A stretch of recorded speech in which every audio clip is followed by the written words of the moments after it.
So hello friends, आज हम बात करने वाले हैं हमारी कोडिंग के बारे में। तो कई बच्चे मुझे कह रहे थे कि भाई कोडिंग सिखाओ कोडिंग सिखाओ। तो आज मैं आपको सी प्रोग्रामिंग बिल्कुल बेस से बताने वाला हूँ। उससे पहले हम छोटी सी चीज़ जानेंगे कि हम ए और बी की वैल्यू कैसे डाल सकते हैं। आपको पता है, अगर हम int a is equal to कोई भी वैल्यू रखते हैं तो वो हमारी ईज़िली शो कर देगा कंपाइलर।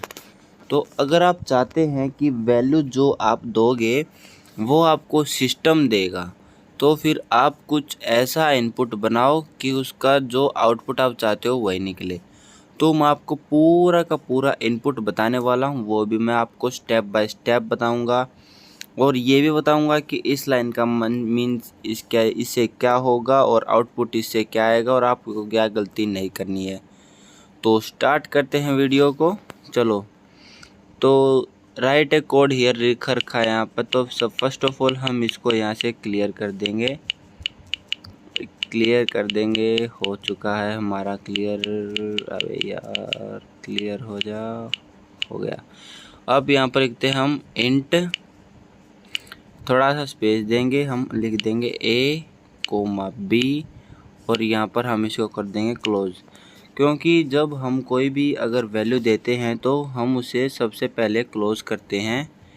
तो क्लोज करने के बाद नेक्स्ट लाइन में हम आएंगे, तो यहाँ पर लिखना पड़ेगा हमें प्रिंट के अंदर। अबे यार, जूम क्यों रहा बार बार। प्रिंट के अंदर हम लिखेंगे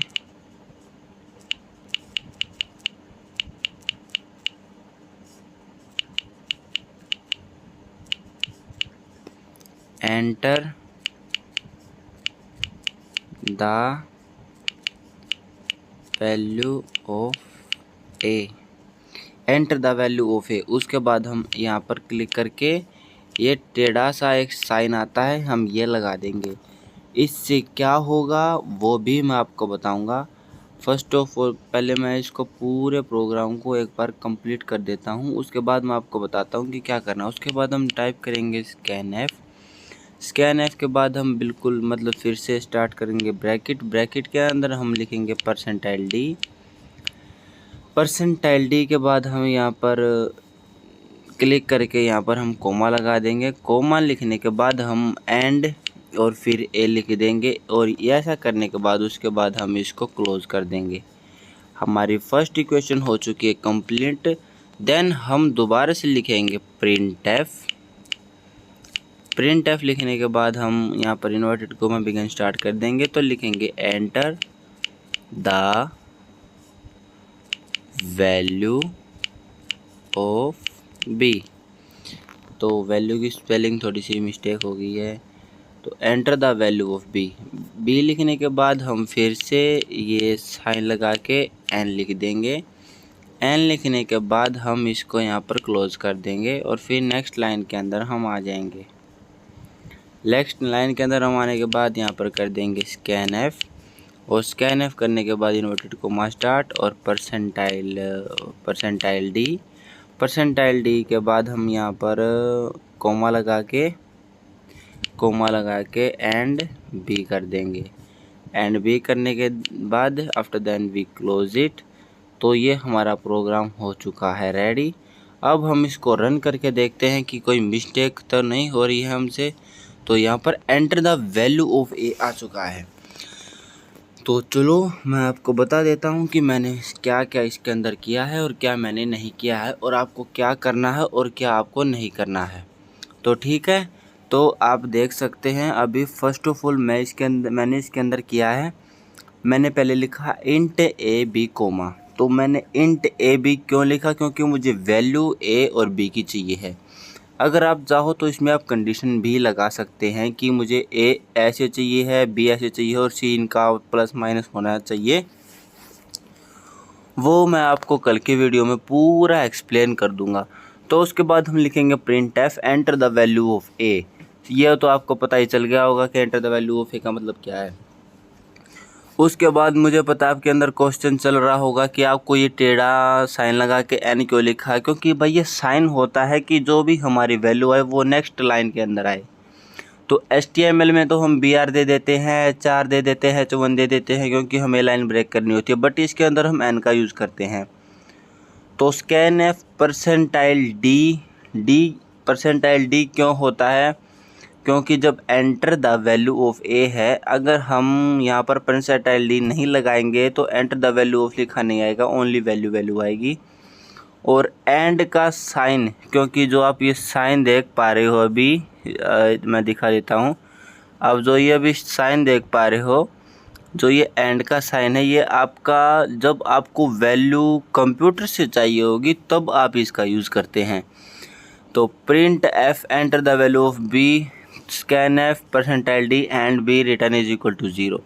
उम्मीद करता हूँ आपको प्रोग्राम अच्छी तरह से समझ आया है और पता चल गया है कि कौन सी चीज़ किसके लिए ट्राई। मैंने ये enter the value of b वाला मैंने एक्सप्रेशन 2 मैंने इसीलिए नहीं समझाया, क्योंकि मुझे लगता है आप सबको समझ आ गया होगा।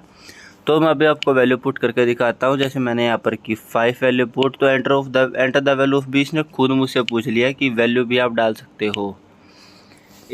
अगर मैं ये करता हूँ तो देखो, अगर मैं इसको पूरा यहाँ से क्रॉस कर देता हूँ स्कैनएफ वाली लाइन को, रुको, मैं अगर यहाँ से स्कैनएफ वाली लाइन हटा देता हूँ,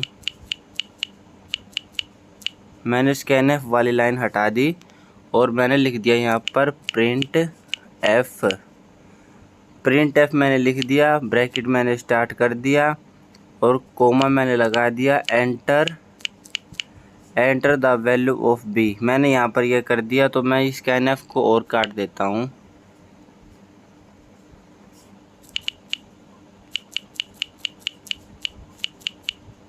स्कैनएफ को मैंने काट दिया।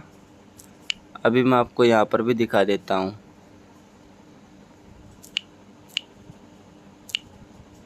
A is equal to 10, okay.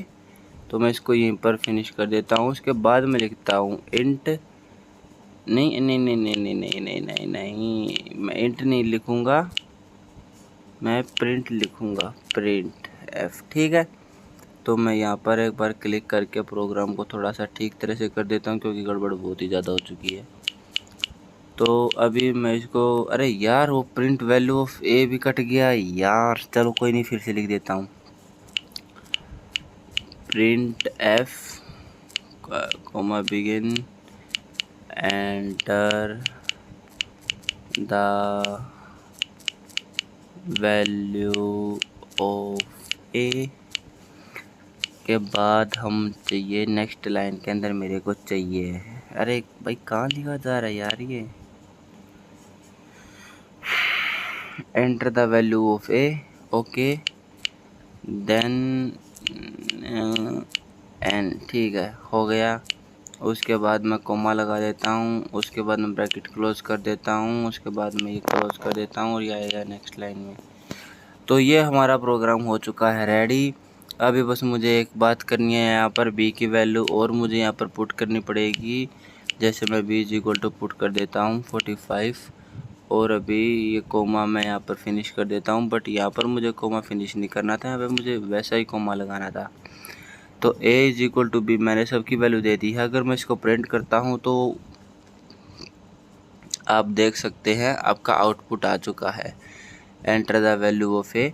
तो उसमें आपको एक एक चीज़ बार बार बतानी पड़ रही थी, बट इसमें आपको पहले ही शो कर देगा। तो आज का प्रोग्राम यही तक था। उम्मीद करता हूँ सबको अच्छा लगा होगा प्रोग्राम। मिलते हैं नेक्स्ट वीडियो के अंदर कुछ न्यू प्रोग्राम के टाइप के साथ। उस नेक्स्ट प्रोग्राम के अंदर हम प्लस माइनस करेंगे, multiplication, everything we have to learn. Okay, bye bye.